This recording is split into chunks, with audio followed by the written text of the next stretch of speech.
ရန်ကိုလွယ်ကူရိုးရှင်းတဲ့နာမည်ကြီးချက်ကျော်စတိုင်လုံနည်းလေးကိုကျွန်တော်ပြန်လည်မျှဝေပေးပါမယ်ကျွန်တော်ကတော့ဟင်းချက်နည်းတွေကိုတီးတလောက်ပြန်လည်မျှဝေပေးနေတဲ့ silent ပါဒီတစ်ခါတော့ကျွန်တော်ကြက်ရင်အုပ်ကိုတုံထားပါတယ်ကြက်ရင်အုပ်လေးတွေကိုစားလေးနဲ့နယ်ပြီးတတိချာလေးပုတ်တက်စေးကြောပေးရပါမယ်ရေလေးထည့်ပြီးစေးပေးပါရေလေးနဲ့2ခါ3ခါတော့စေးပြီးစစ်ထားပေးရပါမယ်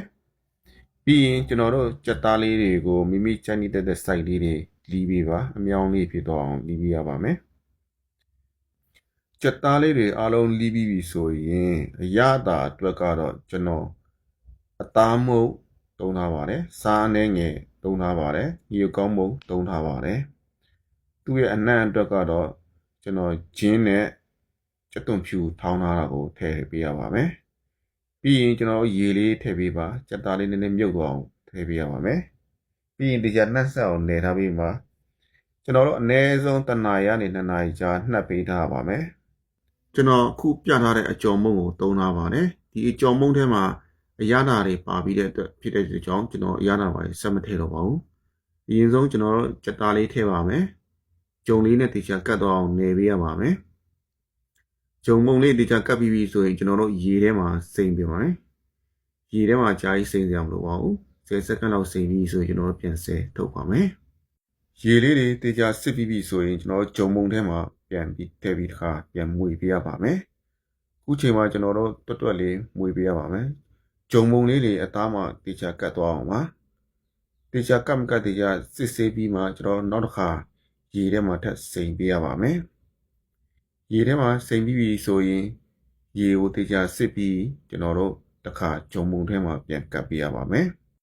ဂျုံမုံလေးတွေအသားမှာကတ်သွားအောင်လက်ကလေးနဲ့စုပ်ပြီးမွေပေးရပါမယ်ခတ်တွတ်လေးမွေပေးပါမိမိကဂျုံမုံထူထူလေးကြိုက်တယ်ဆိုရင်ထက်ကမွေပြီးစုပ်နေပေးရပါမယ်ခုလိုအနေထားလေးဆိုရင်တော့ရပါပြီပြီးရင်ကျွန်တော်တို့စကားလေးယူပြီးတော့ဂျုံမုံလေးကိုတစ်ခါပြန်စစ်ထုတ်ပေးရပါမယ်ဘာလို့ဂျုံမုံလေးကခဲကုန်လို့ပါစီပူလာပြီဆိုရင်ကျွန်တော်တို့စပြီးကြော်ပါမယ်ကြက်သားလေးတွေကိုထည့်ပြီးချင်းမမွေရပါဘူးဂျုံမုံလေးကွာတော့တယ်လို့ပါ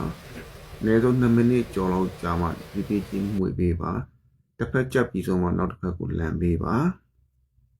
ကြာချိန်ကတော့10မိနစ်ဝန်းကျင်လောက်ရှိပါမယ်မီးပူချိန်ကတော့185ဒီဂရီစင်တီဂရိတ်တုံးပါပါတယ်ခုဆိုရင်ကျွတ်ရွတ်ကြက်ကြော်လေးရပါပြီကျွန်တော်ရဲ့ဗီဒီယိုလေးတွေကိုအဆုံးထိလိုက်ပါကြည့်ရှုသူအရောက်တိုင်းကိုလည်းအထူးကျေးဇူးတင်ပါတယ်ဒီဗီဒီယိုလေးကိုမိတ်ဆွေတို့ကြိုက်နှစ်သက်တယ်ဆိုရင် like share comment လေးတွေနဲ့အားပေးသွားကြပါလို့တောင်းဆိုပါရစေနောက်ဗီဒီယိုမှာပြန်လည်ဆုံတွေ့ကြပါစို့ Goodbye love you all